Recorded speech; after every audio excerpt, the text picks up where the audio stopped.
Assalamualaikum warahmatullahi wabarakatuh. Ketua dan anggota Majelis Hakim yang mulia, saudara termohon dari KPU, pihak terkait dari kuasa hukum Paslon 2 dan saudara dari Bawaslu.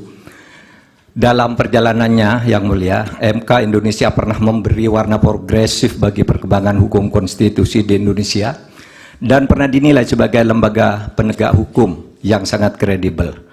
Harvard Handbook tahun 2012 seperti ditulis oleh Tom C. menilai MK Indonesia adalah salah satu dari 10 MK paling efektif di dunia. Studi tentang perjalanan masa lalu MK yang bagus pernah ditulis juga dalam beberapa jurnal ilmiah. Dari Amerika Serikat ada disertasi yang ditulis oleh Pastor Stefanus Hendrianto yang kemudian diterbitkan dalam bentuk buku berjudul Law and Politics of Constitutional Courts, Indonesia and the Search for Judicial Heroes, diterbitkan oleh penerbit ternama di Amerika.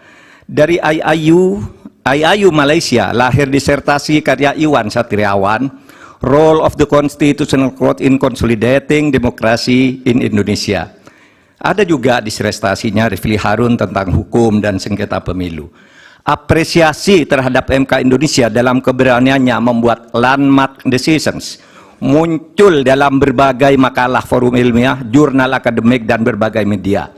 Bahkan dalam konteks penyelesaian sengketa pemilu, Begawan Hukum Sacipto Raharjo pernah menulis tulisan di harian Kompas 14 Juli 2009 dengan judul Tribute untuk Mahkamah Konstitusi, yang di dalamnya mengatakan begini: mungkin kita perlu mendirikan sebuah monumen agar orang selalu mengingat bahwa Indonesia pernah memiliki Mahkamah Konstitusi yang bekerja dengan penuh penghormatan, tidak takut terhadap intimidasi.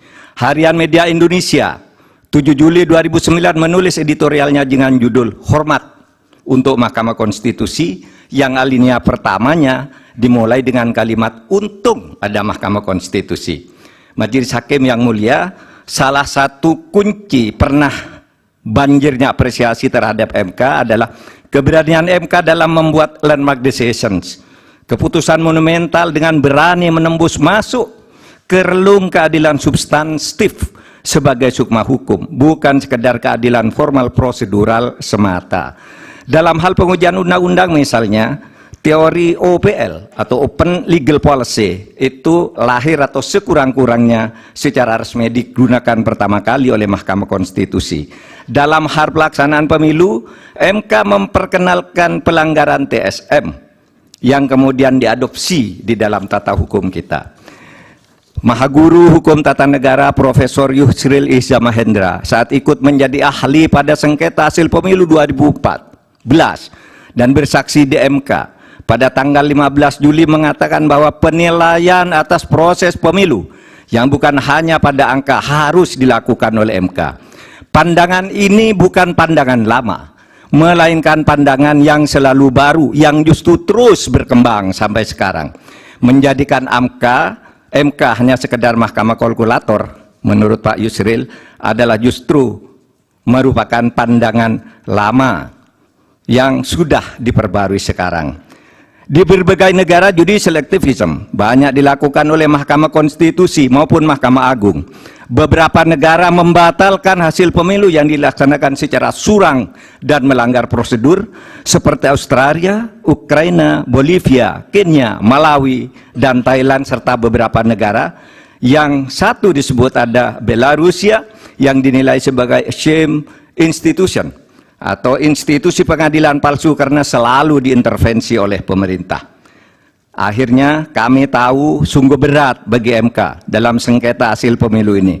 Pastilah selalu ada yang datang kepada hakim yang mulia untuk mendorong agar permohonan ini ditolak. Dan pasti ada pula yang datang yang meminta agar MK mengabulkannya. Yang datang mendorong dan meminta itu tentu tidak harus orang atau institusi, melainkan bisikan hati nurani yang datang bergantian di dada para hakim, yaitu bisikan yang selalu terjadi antara ammaroh dan mutmainnah.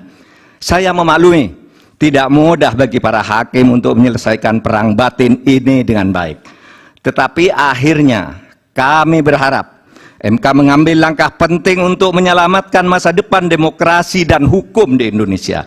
Jangan sampai timbul persepsi bahkan kebiasaan bahwa pemilu hanya bisa dimenangkan oleh yang punya kekuasaan atau yang dekat dengan kekuasaan dan mempunyai uang berlimpah.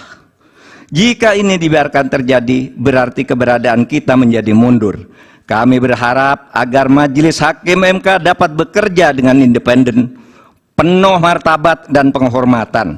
Bagi kami yang penting bukan siapa yang menang, siapa yang kalah. Bagi kami, masalah ini adalah beyond election, melainkan harus merupakan edukasi kepada bangsa ini untuk menyelamatkan masa depan Indonesia dengan peradaban yang lebih maju melalui antara lain berhukum dengan elemen dasar sukmanya, yaitu keadilan substantif, moral, dan etika. Terima kasih Yang Mulia. Assalamualaikum warahmatullahi wabarakatuh. Waalaikumsalam. Download Tribun X sekarang, menghadirkan lokal menjadi Indonesia.